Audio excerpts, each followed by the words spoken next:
Tonton video ini sampai selesai agar Anda tidak gagal paham.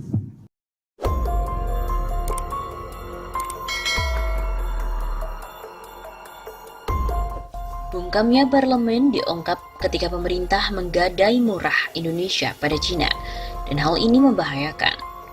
Sikap dan peran anggota DPR RI dipertanyakan.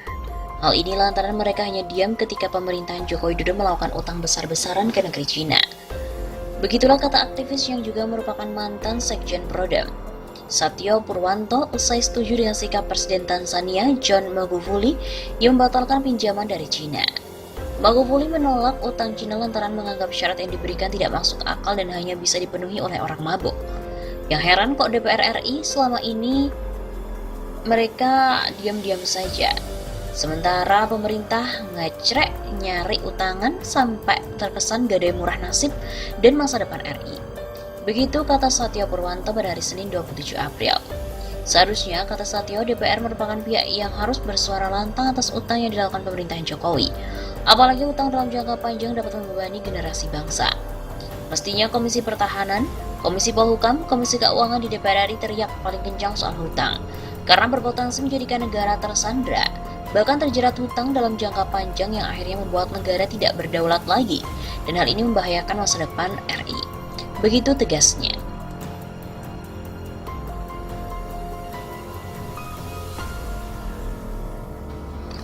Seperti diketahui sebelumnya, pemerintah Jokowi mengeluarkan pandemic bond.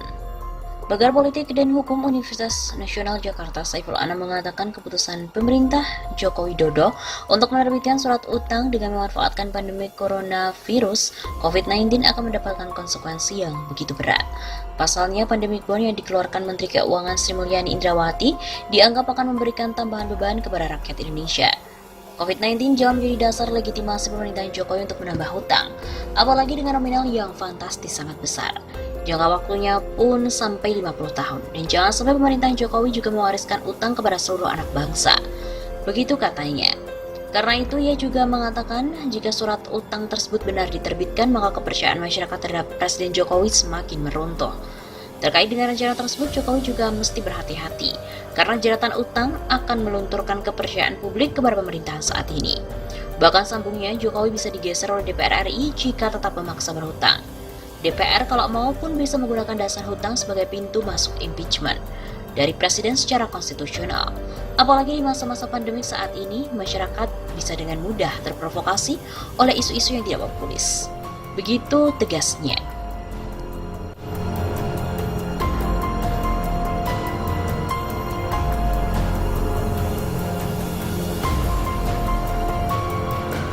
Kabar terbaru datang dari keuangan di Indonesia.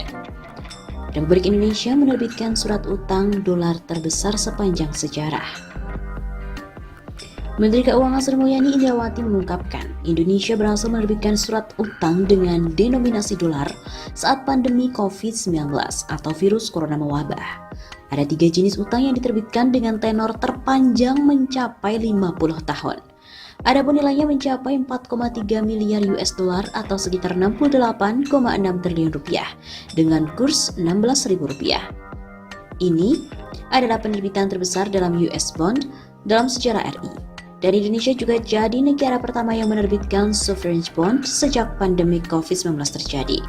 Begitu kata Sri Mulyani pada hari Selasa 7 April. Penerbitan tenor 50 tahun ini, sambung Sri Mulyani, menjadi yang pertama kali juga di Indonesia dengan tenor terpanjang. Menurut Sri Mulyani, ini cukup baik. Ini menunjukkan kepercayaan investor dari pengelolaan keuangan negara. Kita memanfaatkan 50 tahun dari preferensi tenor bond jangka panjang cukup kuat. Ketika global bond berdenominasi dolar Amerika Serikat ini terbagi dalam 3 tenor yang berbeda. Pertama, global bond USD bertenor 10,5 tahun dengan total 1,65 miliar US dollar dan oversubscribed 2 kali atau 3,53 miliar US dollar. Surat utang ini jatuh tempo pada 15 Oktober 2030 dan memiliki kupon 3,85% yang dibayarkan 2 kali dalam setahun atau semi-annually. Kedua, global bond USD bertenor 30,5 tahun dengan total 1,65 US dollar yang oversubscribed hingga 3,33 miliar US dollar dan jatuh tempo pada 15 Oktober 2050. Surat utang ini memiliki kupon 4,25% yang dibayarkan 2 kali dalam 1 tahun. Ketiga, Global Bond USD bertenor 50 tahun dengan nilai penerbitan 1 miliar US dollar dan oversubscribe 2,5 kali atau mencapai 2,59 miliar US dollar.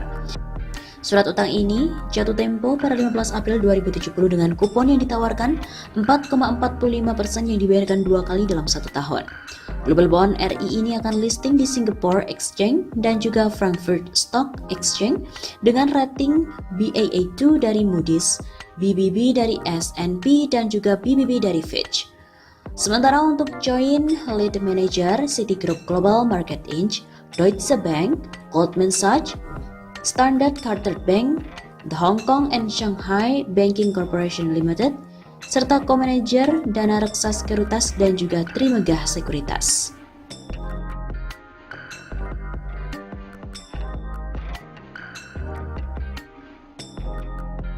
Menteri Keuangan Sri Mulyani mengumumkan bahwa pemerintah Indonesia menerbitkan global bond sebesar 4,3 miliar US dollar dalam 3 bentuk surat berharga, yaitu surat berharga negara, seri RI 1030, RI 1050, dan RI 0470. Seri RI 1030 memiliki tenor 10,5 tahun yang jatuh tempo pada 15 Oktober 2030. Seri kedua yaitu RI 1050 dengan tenor 30,5 tahun, jatuh tempo 15 Oktober 2050. Dan seri ketiga adalah RI 0470 dengan tenor 50 tahun.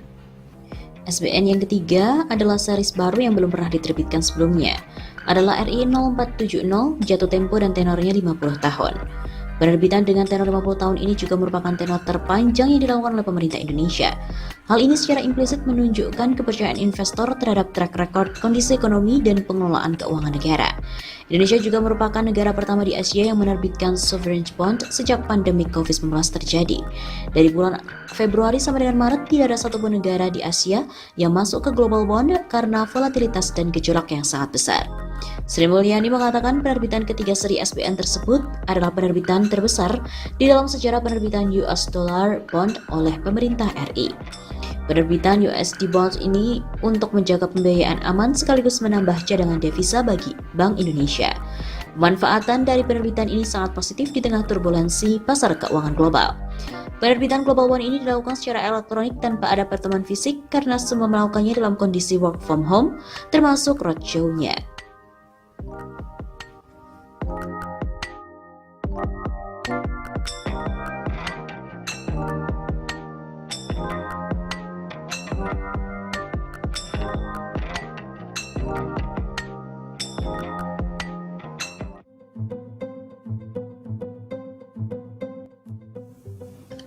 Baru 4 hari dilantik, langsung nambah utang.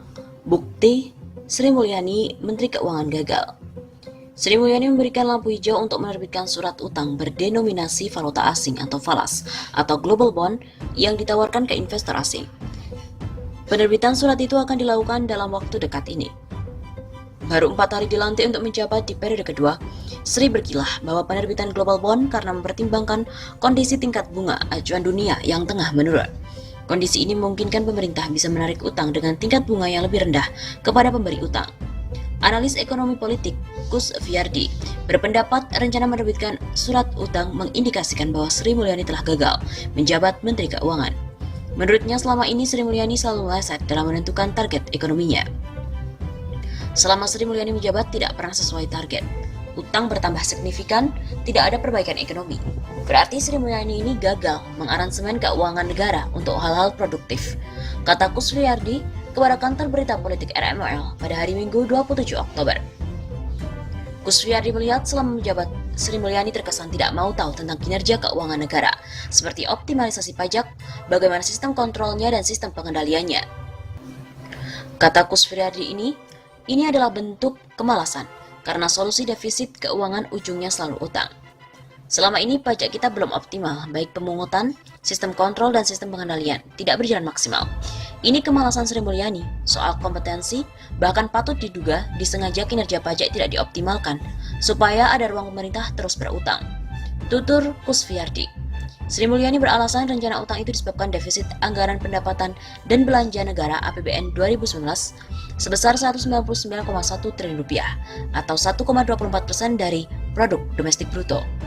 Defisit tersebut berasal dari belanja negara sebesar Rp2.461,1 triliun, sementara pendapatan hanya sebesar Rp1.189,3 triliun.